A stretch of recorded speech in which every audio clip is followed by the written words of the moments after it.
Alors, mesdames, messieurs, Shabbat Shalom Bevorach et au micro de Radio Shalom et depuis nos studios de Montréal, nous sommes en compagnie du Rav Raskin de Côte-Saint-Luc. Rav Raskin, Shabbat Shalom.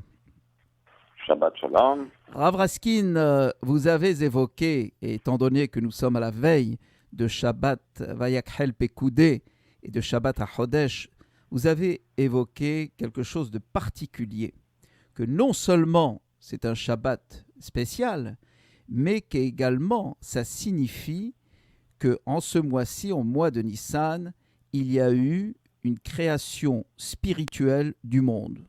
Parce que jusqu'à présent, on croyait que la création du monde, c'était à Tishri, c'était au mois de septembre.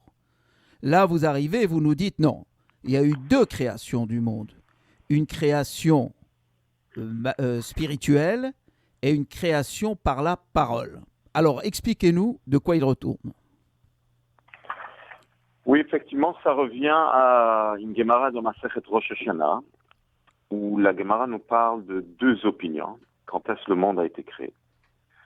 Alors, selon Rabbi Eliezer, le monde a été créé le mois de Tishrei. Et selon Rabbi Yoshua, le monde a été créé le mois de Nissan. La question qui se pose, est-ce qu'on peut avoir un machloket sur une réalité? Où le monde a été créé à Tishrei, où le monde a été créé à Nissan? On ne peut pas avoir... Alors, sur cela, il y a, selon un Tosfot dans Masechet Rosh Hashanah et selon aussi les écrits de Rabbi Chaim Vital, l'élève préféré du Harizal, ils arrivent à développer un sujet extraordinaire que les deux opinions, ils ont raison. C'est-à-dire? Comment est-ce possible? Oui. Comment est-ce possible? Oui. Alors, c'est comme la construction d'une maison. Dans une construction d'une maison, on ne peut pas passer directement à une construction physique. Il faut d'abord qu'il y ait une construction dans la pensée. Il faut les plans d'architecte. Il faut faire attention aux détails. Et une petite erreur dans les détails des plans peut coûter beaucoup plus cher plus tard. Donc, la construction dans la pensée, en réalité, elle est encore plus importante que la construction physique. C'est là où il faut faire vraiment attention. Alors, quand Akadosh Baruch Hu est parti créer le monde, aussi, il y a eu une création d'abord par la pensée, et après, il y a une création par l'action. Que l'action veut dire, chez Dieu, la parole, c'est de l'action. Dieu, avec la parole, il a créé le monde entier. Sarah Ma'amarot Nivra Olam, dit la Mishnah dans Pirkei Avot. Avec 10 paroles, le monde a été créé. Donc, la création physique, qu'il y a eu vraiment un monde, c'était le mois de Tishrei. Et le mois de Nissan, c'était par la pensée. Maintenant, attention, le mois de Tishrei, quand on dit que c'était la création, c'est le premier Tishrei qui est Rosh Hashanah, c'est le 6e jour de la création. Mais c'est pareil aussi quand on dit Rosh Chodesh Nissan, c'est le 6e jour de la création par la pensée, et le premier jour, c'est le 25 Adar. Alors, qu'est-ce que ça veut dire en d'autres mots? Que le monde entier a été créé par la parole le mois de Tishrei, et la création qu'il y a eu au mois de Nissan par la pensée, c'est très bien que la différence entre la parole et la pensée, que la parole, c'est l'extérieur de l'être humain. Une personne peut parler des heures, il ne va pas se fatiguer. La pensée, c'est l'intérieur d'une personne. C'est le pnimiut. Alors, quand on dit à Kadosh Baruch Hu qu'il n'est pas un corps, quand on dit que Akadosh Baruch Hu, il a créé par sa parole, il a créé par sa pensée, ça veut dire que quand il a créé par sa parole, c'est-à-dire tout ce qui vient de l'extérieur de Dieu. C'est-à-dire le minéral, végétal, animal, être humain, incluant les anges, tout cela, ça a été créé par la parole de Dieu. Ça, c'est la création du mois de Tishrei. À part une seule création qui dépasse toute la création d'un monde limité, qui vient de la pensée de Dieu, c'est Am Israël. Comme c'est marqué, Yisraël alou bemarshava. Et c'est pour cela que Akadosh Baruch Hu, il a, en même temps qu'il a annoncé que ce Shabbat, on va parler de l'importance du mois de Nissan. Il nous dit, HaChodesh haze lachem rosh chodashim rishon hu lachem lechodshei hashana. en même temps qu'il nous annonce que le début du calendrier hébraïque démarre le mois de Nissan, en même temps, c'est un beau cadeau qu'il nous a offert, qui est le mois de Nissan, pour nous dire que le monde entier vient de l'extérieur de Dieu, c'est-à-dire de la force limitée de Dieu, à part Am Israël qui vient de l'intérieur de Dieu, veut dire de la force illimitée de Dieu. Et c'est pour cela qu'ils ont reçu comme cadeau le mois de Nissan, qui est le mois des miracles. Magnifique. C'est-à-dire, en d'autres mots, on voit que, en réalité, il y a l'année, même chez nous, en Israël, l'année, elle commence à Tishré. Mais le mois, il commence à Nissan. C'est quelque chose qui est difficile à comprendre. Le décompte des mois, oui. C'est vrai que nous, les Juifs, on adore les affaires compliquées. Mais c'est vraiment, décide-toi, où tu démarres ton année à Tishré, où tu démarres. En réalité, on a deux calendriers. On a le calendrier de l'année qui commence à Tishré, et on a le calendrier du mois qui commence à Nissan. C'est quoi la différence entre l'année et le mois? Le Rav Even Ezra, il explique, il dit l'année, c'est un cycle du soleil, et le mois, c'est un cycle lunaire. C'est-à-dire le soleil, l'année solaire, elle a 4 saisons, elle n'a pas un cycle du mois. Par contre, la lune, le cycle de la lune, c'est tous les mois.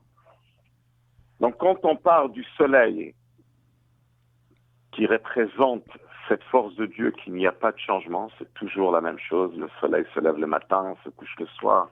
La conduite naturelle de Dieu qui vient du nom Elohim, chiffre numérique 86, qui est le même chiffre numérique du mois Teva. Tout ça, c'est le début de la création de la conduite naturelle de Dieu.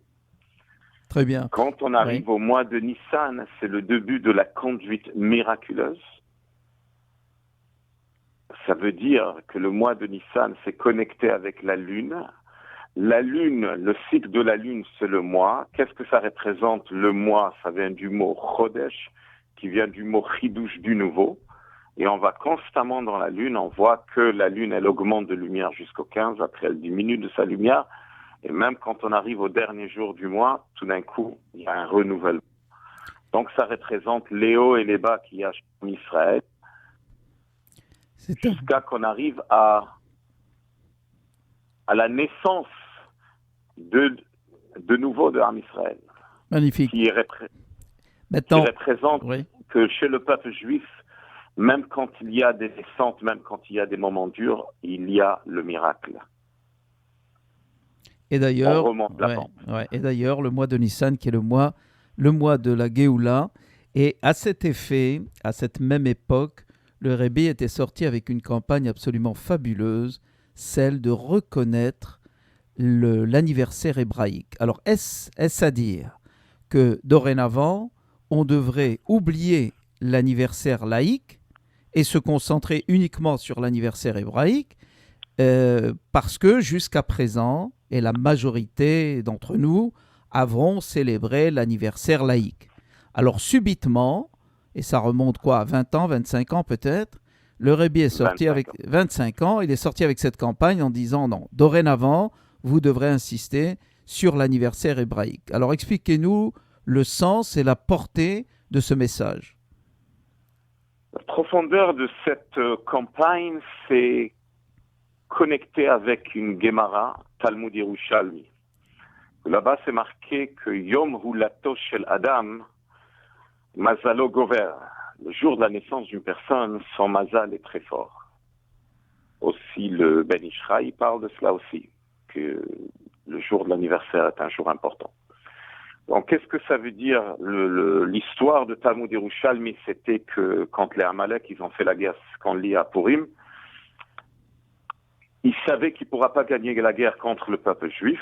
Qu'est-ce qu'il a fait? Il a choisi dans son armée, ceux qui vont faire la guerre contre les juifs, seulement des gens que c'est leur anniversaire cette journée. Et donc, on voit que Moshe Rabbeinu avait de la difficulté pour gagner cette guerre, parce qu'il a choisi des gens que leur mazal est fort. Et qu'est-ce qu'il dit dans le Talmud Yerushalmi? Qu'il a irbev et amazalot. Pour gagner cette guerre, il fallait que Moshe Rabbeinu fasse un mélange dans les astres. Et c'est comme ça qu'à la fin, on a gagné la guerre. Donc on voit que c'est le jour de l'anniversaire, c'est un jour important, que le Mazal est très fort. Mais pour nous, en Israël, c'est encore beaucoup plus que cela. C'est parce que le jour de l'anniversaire, c'est le jour que notre âme est descendue sur terre. C'est-à-dire, on était tous au palais royal, on était tous au paradis avant de descendre sur terre. Et un jour, Dieu il nous appelle, il nous demande pour descendre sur terre, car on a une mission sur terre. C'est marqué que l'âme, elle pleure, elle ne veut pas descendre, elle préfère rester en haut, mais Hachem, il lui dit, regarde, tu as une mission, il faut que tu descends sur terre. Donc, le jour que notre âme est descendue sur terre, qui est le jour de notre naissance, a une importance énorme. C'est le jour que Dieu il nous a appelés, il nous a dit, monsieur tel et tel, je te demande de descendre sur terre, tu as une mission. Tu n'es pas là juste pour remplir ce monde. Tu as une mission particulière que personne d'autre peut le faire que toi. Et au contraire, et ça, en ça remplissant... nous donne à réfléchir. Ouais. C'est-à-dire, le jour d'anniversaire est un jour de réflexion. Qu'est-ce que je fais sur terre? Est-ce que j'accomplis ma mission? Est-ce que je sais pourquoi je suis là? Donc, on ne peut pas le laisser passer comme ça sous silence. C'est un jour, premièrement, c'est un jour à célébrer, dire merci à Dieu de nous avoir envoyés dans ce monde pour cette mission qu'il nous a envoyée pour faire Torah et Mitzvot, pour rendre à ce monde un meilleur monde, faire une maison pour Dieu par Torah et Mitzvot. Mais en même temps, c'est un jour de réflexion. Est-ce que j'accomplis ma mission sur Terre? Et en même temps, ça me donne aussi le courage de comprendre que c'est très bon ce que je fais jusqu'à présent, mais je dois avancer. Et je dois prendre sur moi une achlata, une décision, une nouvelle bonne action. Quelque chose de nouveau pour la nouvelle année, pour faire le kéli, le récipient, pour tous les nouvelles brachot que Akadosh Baruch Hu me donne. Et on dit par ailleurs que comme c'est un jour où le Mazal est très fort, on doit en profiter pour bénir les gens autour de soi, et, puisque c'est le jour où notre propre Mazal, ce jour-là, est fort. Mais attention, le Mazal, il est fort, mais quand on le célèbre dans notre date hébraïque. Hébraïque, c'est ça. Si on le célèbre à la date laïque, c'est même pas le jour. Le Mazal est fort, les portes au ciel sont ouvertes, mais ça doit être le bon jour, le jour selon la date hébraïque. Et ce qui est incroyable, que ce Shabbat, quand on sort le Sefer Torah et on va lire HaChodesh Hazeh Lachem Rosh Chodashim Rishon Ulachem Lechodshei Hashana, il y a Rashi dans Bereshit, il commence avec le commentaire de son père Amar Rabbi Yitzchak, qui pose une question, qu'elle est tellement importante cette mitzvah de HaChodesh Hazeh Lachem, que en réalité, lo hayat tzarich le'atril et Torah ela me'achodesh hazeh lachem. Il fallait commencer avec cette mitzvah. Et Rashi dit, shehi mitzvah rishona shenitztavu ba'Israël. C'est-à-dire, le juif, il s'agit de 2 semaines avant de sortir de l'Égypte. C'est la première mitzvah que le juif reçoit, c'est le calendrier hébraïque.